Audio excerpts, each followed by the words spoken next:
प्रकृतिलयानाम्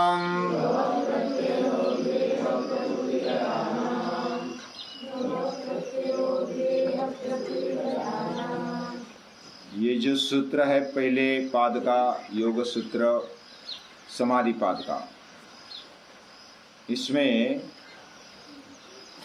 हमारा जो इस दुनिया का प्रत्यक्ष अनुभव है उससे हम सीखते जाते हैं। हम जो भी जी रहे हैं वह प्रकृति के अंदर है, सृष्टि के अंदर है, और सृष्टि हमें सिखाती है, हमारा जीवन हमें सिखाता है। हम चलते हैं, बिना देखे चलते हैं तो ठेंच लगती है, पाँव अड़खड़ाता है, हम गिर जाते हैं, फिर सीख जाते हैं कि पाँव उठाकर चलना चाहिए।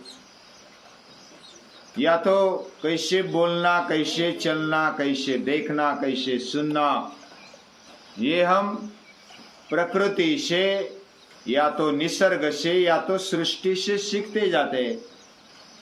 यानी हमारे जीवन में हम इस भव यानी संसार से सीखते जाते हैं। भव प्रत्यय यानी इस सृष्टि का, इस संसार का प्रत्यक्ष अनुभव हमें आता है। हम देखते हैं तो हरे भरे अलग अलग कलर दिखाई देते,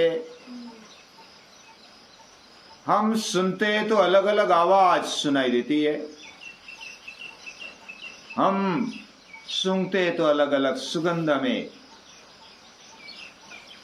आते, हम खाते हैं तो अलग अलग स्वाद उसमें आते, स्पर्श से भी अलग अलग स्पर्श हमें अनुभव आता है। कोई अच्छा होता है, कोई बुरा होता है, हम हमारे हिसाब से उसको देखते हैं और अनुभव कर लेते हैं, उससे सीखते भी है। ये भव प्रत्यय यानी इस सृष्टि से हम सीखते हैं, हम प्रत्यक्ष अनुभव लेते हैं। ये प्रकृति है ना, 3 प्रकार की मूलभूत। कौन से? एक तो तामस है, दूसरा राजस है और तीसरी सात्विक है। तीनों गुण उसमें दिखाई देते हैं। तामस यानी आलस्य आता है, अज्ञान, आलस्य, निद्रा, ये जो परिणाम आता है सृष्टि का, ये प्रकृति का ही गुण है, हमें आवश्यक भी होता। अगर आलस्य नहीं आता या तो नींद नहीं आती तो हम पागल बन जाते, लेकिन नींद आती है तो अच्छी बात है, भगवान की एक देन है, लेकिन उसको मर्यादा में रखना चाहिए। दिन भी सोते हैं, रात भी सोते हैं, हमेशा सोने वाला फिर कुंभकर्ण बन जाता है। उसमें लिमिटेशन होना चाहिए। निद्रा में तमस जो भी गुण है उसमें मर्यादा होनी चाहिए। वैसे रजस है, राजस गुण, वो कार्य करने के लिए प्रेरणा देता है, खेलने के लिए प्रेरणा देता है, आसक्ति रखने के लिए प्रेरणा देता है। और जो सात्विक गुण है वो ज्ञान पाने के लिए जिज्ञासा खड़ी करता है, ये सात्विक गुण है। और ये प्रकृति के कारण हम सीखते रहते हैं, और प्रकृति से सीखते सीखते जो आगे बढ़ता है वह धीरे धीरे उन्नति की ओर जाता, अलग अलग तर्क करता है, विचार करता है, सृष्टि के आनंद लेता है, अपने आप को समझने की कोशिश करता है कि ये मेरा जीवन क्या है, और उसके लिए वह प्रकृति में विलीन हो जाता है। उसको प्रकृति लय बोलते हैं। हमने कल पांडुरंग के बारे में, आषाढ़ी एकादशी के बारे में सुना। आषाढ़ी एकादशी के दिन विट्ठल की याद आती है, पांडुरंग की याद आती है। पांडुरंग ऐसे कमर पर हाथ रखे हुए खड़े हैं, किधर? पंढरपुर में। और पांडुरंग खड़े हैं, वो बोल रहे हैं कि ये जो भव सागर है ये इतना ही है, डरो मत। ये जो सृष्टि और ये जीवन है इसमें डरने की आवश्यकता नहीं है, मैं तेरे साथ हूं। भगवान हमें मार्गदर्शन करते हैं। और इस भव का, भव यानी उसका मूल धातु है भू, यानी होना, टू बी।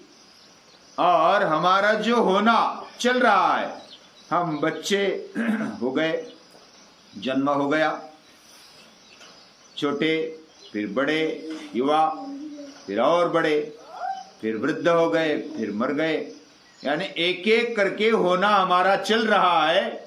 और इसलिए उसको भव सागर या तो भव संसार बोलते हैं।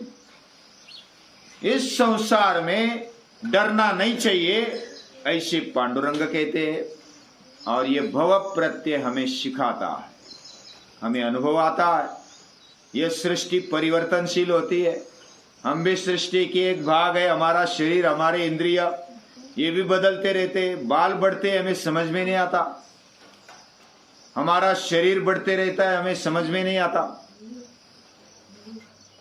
जो समझो कि 4 महीने 5 महीने बाद हमें देखेगा तो पता चल, अरे ये तो बदल गया है, इसका शरीर बदल गया है, इसके इंद्रिय बदल गए, इसका देह, उसका वजन, उसकी ऊंचाई बदल गई है। ये बदलाव सृष्टि में दिखाई देता है और ये बदलाव अपरिहार्य है। इसलिए तो ये सृष्टि, ये भव है, होना है, हर समय होना चल रहा है। और इससे हम सीखते हैं, वो भव प्रत्यय बोला जाता है। और जो अपने अंदरूनी ज्ञान से मन बुद्धि के लेवल पर और आत्मा की लेवल पर जो आत्मज्ञान कराने की जो लाइन में आगे बढ़ता है, तो उसके लिए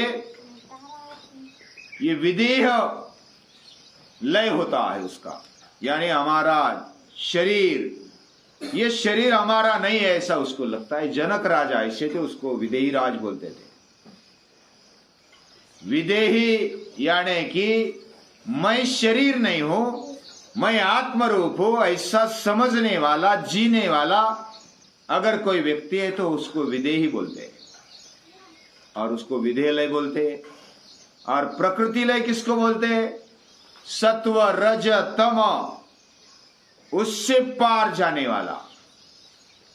और ये कब आता है? जब हमारे जीवन में अनुभव आते हैं, हम जो भोग भोगते, भोग भोगने के बाद दुख होता है, दुख आने के बाद हमें पता चलता है कि अरे ये खाना अच्छी बात नहीं है, ये पीना अच्छी बात नहीं है। कुछ ऐसे पदार्थ हम खाना नहीं चाहिए खा लेते हैं, पीना नहीं चाहिए पी लेते हैं, और उससे दुख होता है। और वो दुख के कारण, अनुभव के कारण हमें पता चलता है कि ये नहीं करना चाहिए। और कोई अपने मन से, अपने बुद्धि से अभ्यास करते हुए आगे बढ़ते हैं, ये भी एक ज्ञान होता है।